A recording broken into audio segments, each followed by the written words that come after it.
So anyhow, annuities. Annuities are things like retirement plans.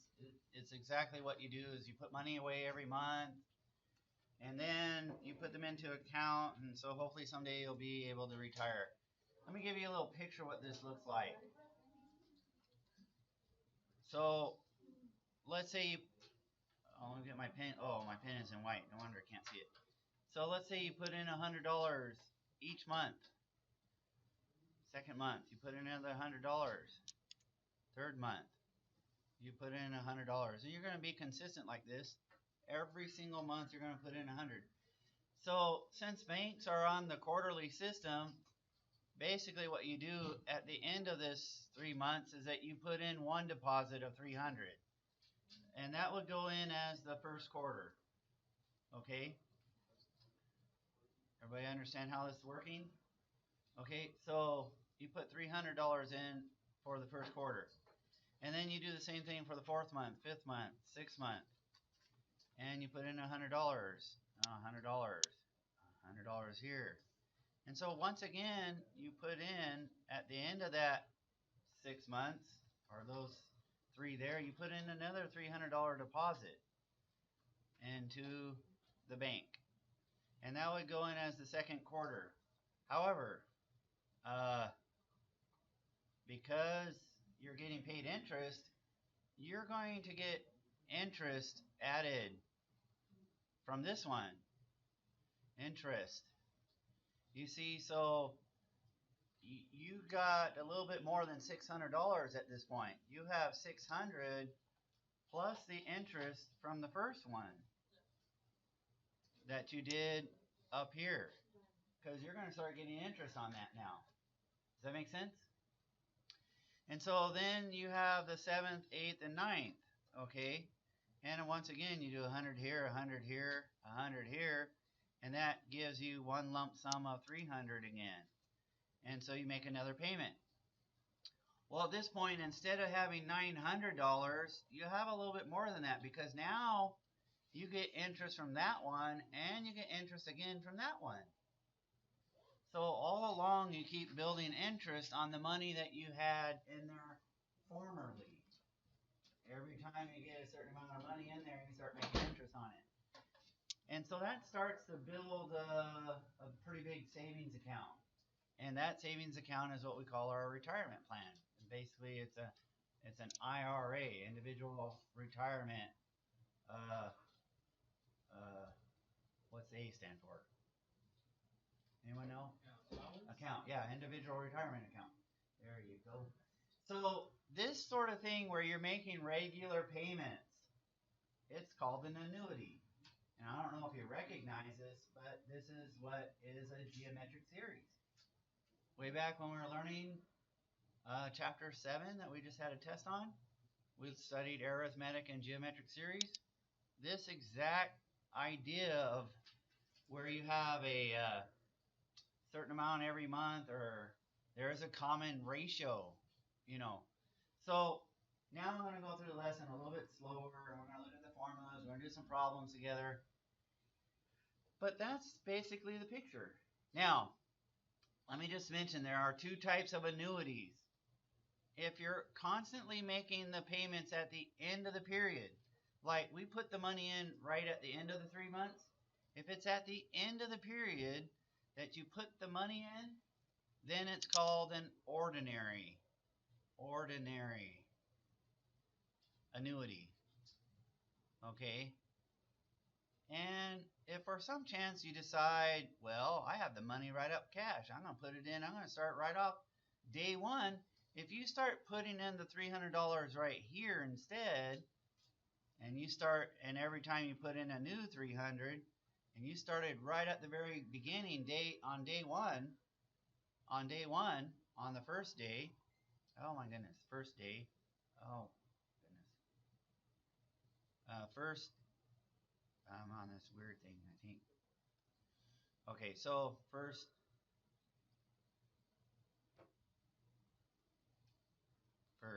all right, I don't know what happened. It's because you're getting too close to the bar top. Maybe that's the problem. First, okay, so first day, If you make the payments on the first day at the beginning of each period, then it's called this dumb thing. It's going to be called an annuities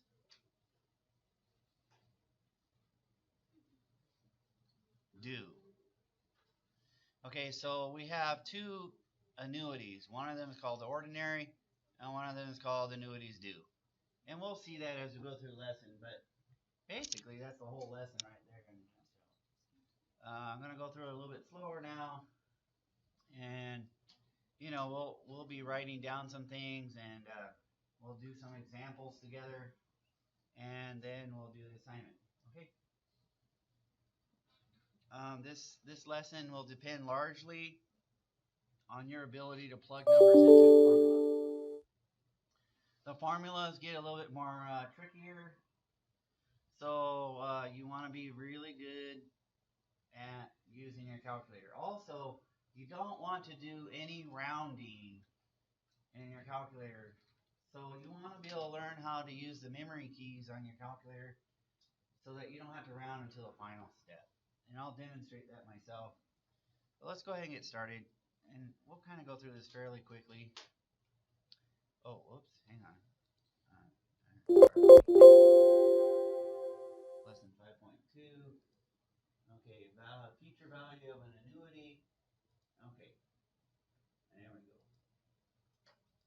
So these are some definitions.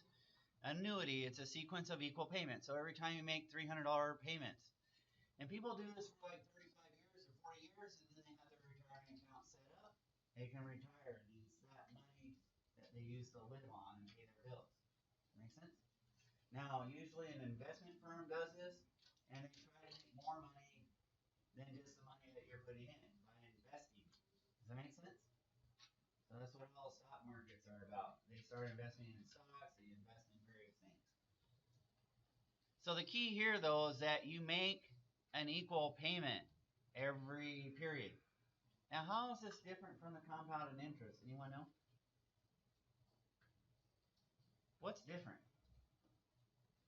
You have the compounded interest. Let's write it down. I'll write it down in case you forgot it. Compounded interest. It was this formula right here. I want you to think about this for a moment. What's the difference between an annuity and this one right here?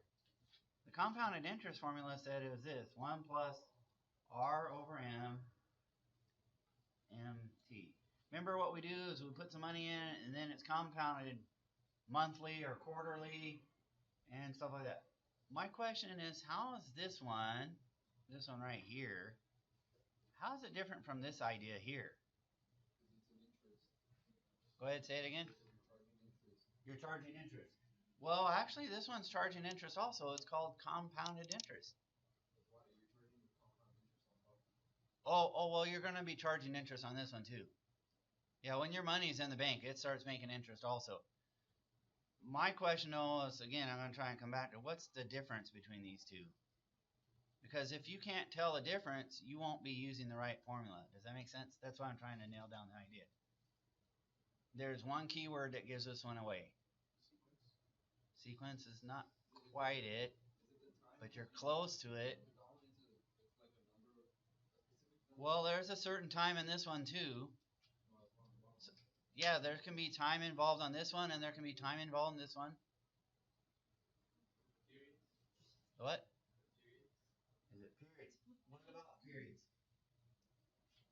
This would be for a period of 20 years. This could be a period for 20 years too if you want. This could be compounded monthly. This could be compounded monthly.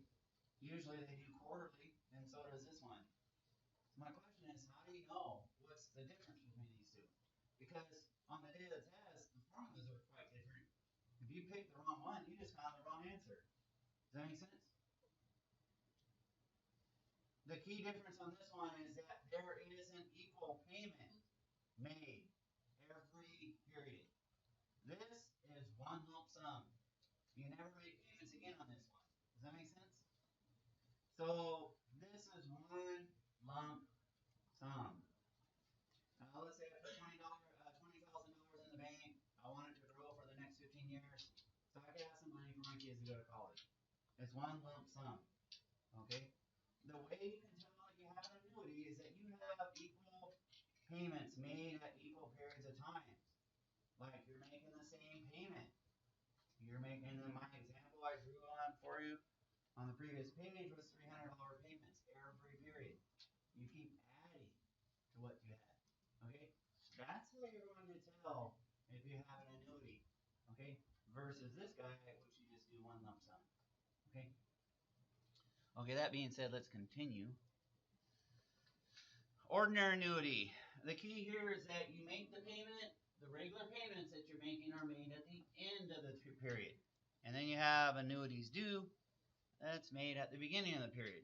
They're basically the same idea. The formula has just changed just slightly because of that difference. So we're going to have two formulas. I'll write those down on the board. We're going to do some ordinary annuities. We'll also do some annuities due.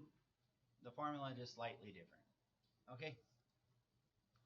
So I'm going to breeze through this because we just had a chapter on geometric series. And so you already know this. This kind of a review. The thing to realize is that that financial formula that we're looking at, called an annuity, is nothing more than a geometric sequence. It's geometric. There is a common ratio. And so I'm just going to go through this fairly quickly because we've just been taught this in chapter 7. You don't have to write any of this down. You should know it, sort of. Right? So there's a common ratio. If you take 4 divided by 2, you get 2. If you take 8 divided by 4, you get 2. If you take 16 divided by 8, you get 2. So there's a common ratio. So the common ratio is you take a term that's anywhere in the sequence and you divide by the previous one. Okay? So the common ratio is 2. All right. Now, what you can do is you can rewrite this. And remember when we were writing geometric, we came up with a general term, remember?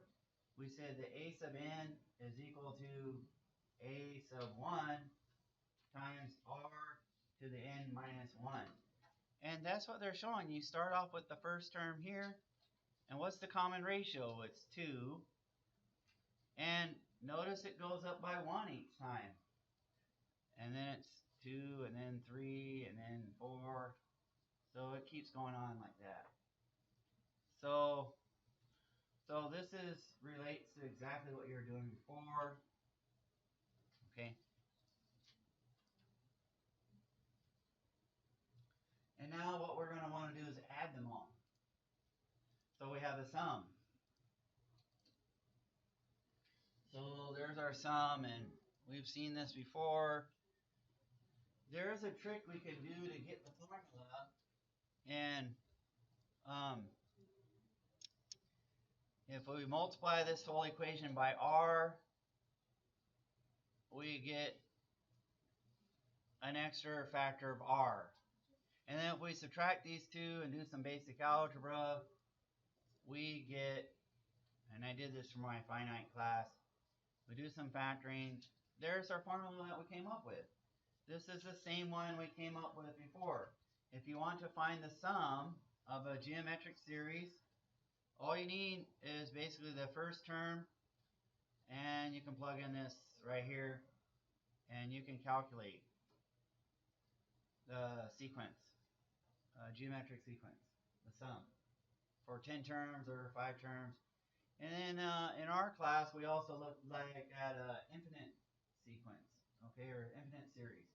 Remember, we had this formula also, a sub 1 over 1 minus r. Now, the nice thing about this, we won't use this one and this one because on all of your annuities, there is an ending point.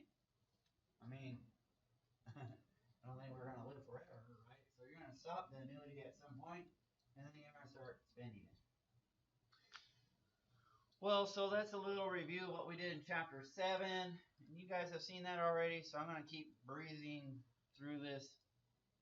And then we'll do some examples here. So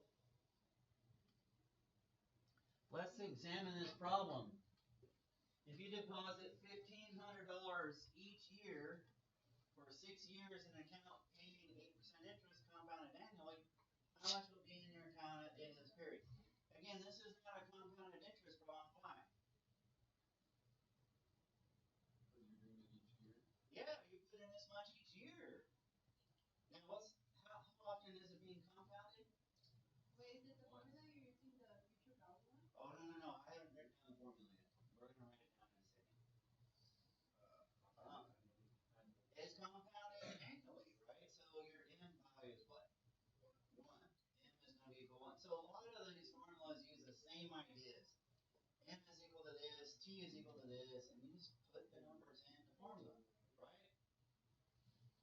Now this here is what we're going to call R. It's going to be capital R though. And guess why we're using capital R? Anyone have a clever guess? This number is going to be capital R. Rate? Not rate. Not ratio. These are good guesses, by the way. This is called the regular payment. Regular payment. That's 2 words, that's cheating. I know. So capital R in these formulas is going to refer to some sort of regular payment. Now the regular payment might be made at the beginning of the period or at the end of the period. But in this case, what did it say?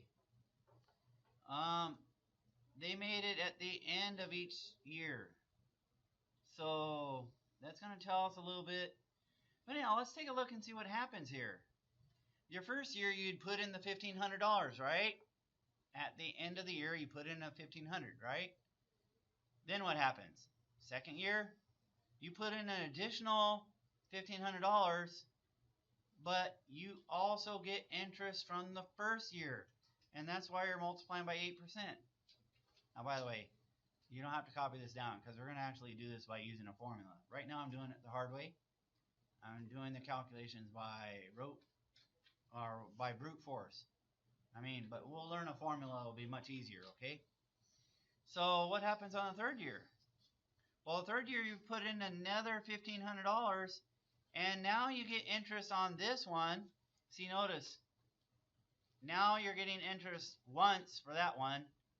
There's the interest. And this one you've had in twice. So you're getting interest twice. So do you see why this power keeps going up? Okay? And so that gives you the picture of what? It's a geometric series. Geometric series. So we're going to use the geometric formula, basically. So do you see the common ratio? The common ratio is this 1.08. That's the common ratio. Now that would be little bitty r. This would be capital R. Now, by the way, in our formula, we don't need to know what the interest rate will be little r. Okay? Does that make sense? So, let's take a look at the formula now. There's the formula right there. Okay, I would copy this down on your paper. And I would also make sure that you write down that this is an ordinary annuity. It means the payment, okay, are made at the end of the period.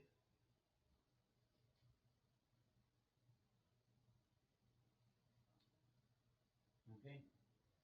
So this R here is the regular payment.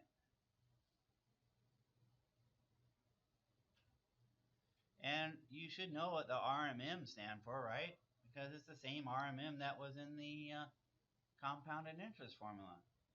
And I will say that a lot of people make mistakes when they try to put this all in their calculator.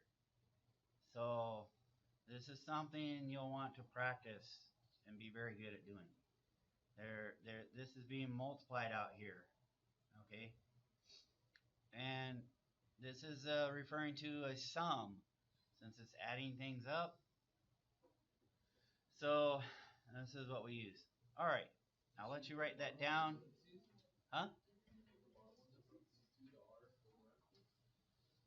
Put the bottom one in parentheses? I would recommend doing that so that you do it correctly in your calculator. I'm going to pause right now so you can write. So let's try an example.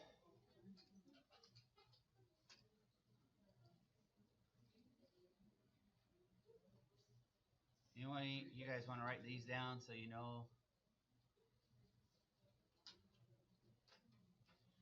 So R is the regular payment, little r is the interest rate, M is the number of compounds, same as before.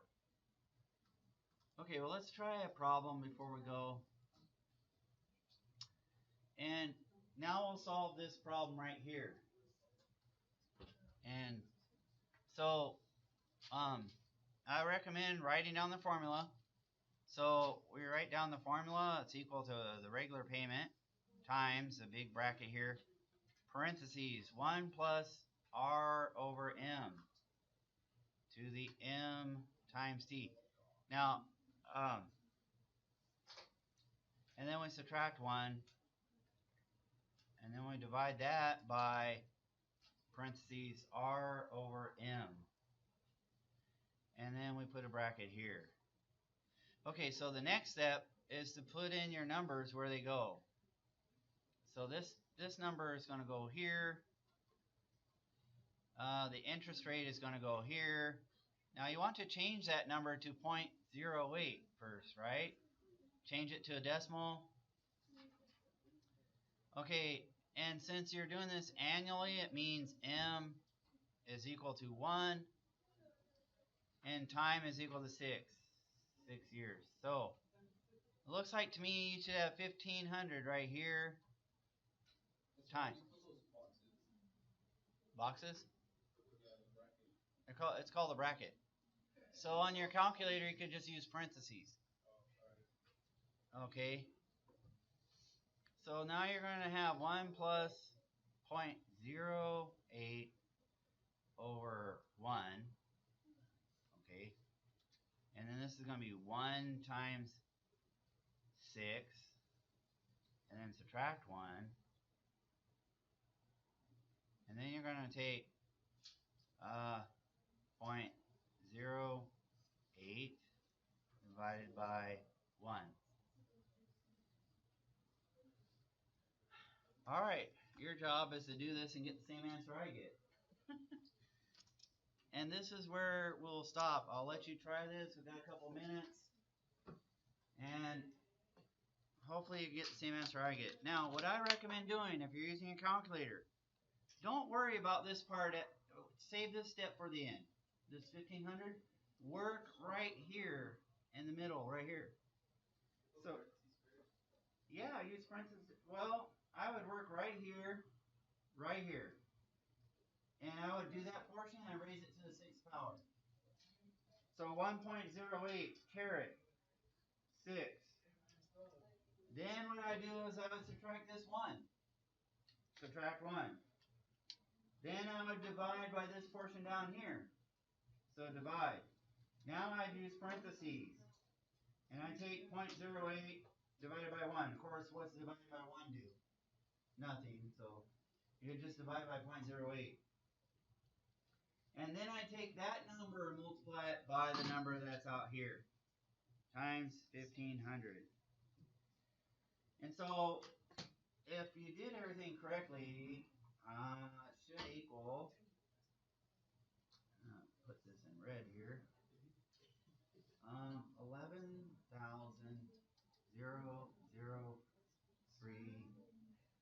that's a 3, and 89 cents.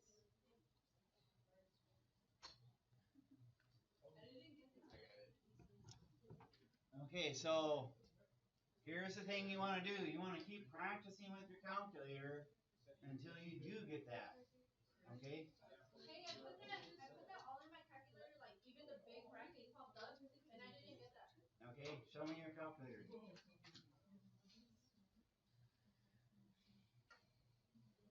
Okay, I'm gonna stop the Camtasia recording because I can upload it now.